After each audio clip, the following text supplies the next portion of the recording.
Today again we're looking at a number system problem. So just applying what we have learned into a real world setting.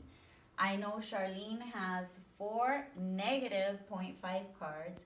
What is the total value of her cards? So what's the question asking me? It's asking me to find a total. If I remember from finding a total, I'm supposed to be adding. So I'm looking for a sum. A sum of what? I have to go back and see. What does Charlene have? Charlene has 4 cards. So I'm going to go ahead and draw 4 cards.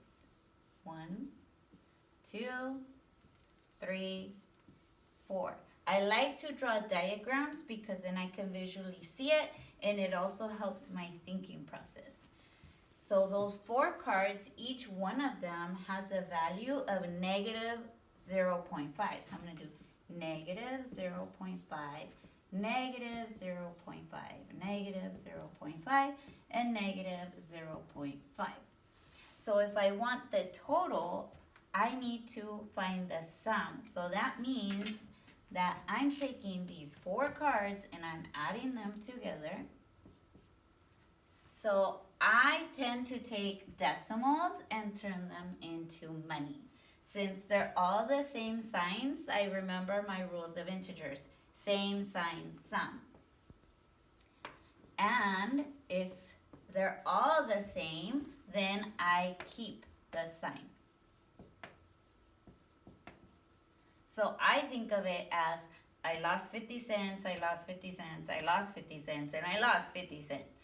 So how much did I lose in total? I lost $2. So when I add these up together, my final answer, or her final total value of her cards, would be negative 2. So that's one way to approach it, where we draw a diagram.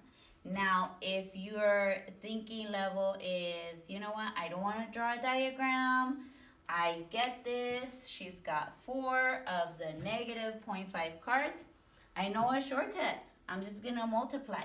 We can do the same thing as well. So, with that, I can just take the number 4 and draw it out because it tells me it's 4. And then what was the value on the cards? Well, the value was negative 0.5. And now I go back to, again, my integer rules. Now I'm multiplying. So I have different signs. So with different signs, that means I'm going to get a negative. So the answer is going to be a negative, and I'll make that in red better. That way it stands out. And 4 times negative 0.5, I think of 4 times 5 is 20. And then there's 1 decimal place, so I just put the decimal in the middle. So negative 2.0 is equivalent to our previous answer of negative 2. And that's how we deal with a problem for number sense, just like the one we have here. Multiple ways to approach it as long as you get the right answer.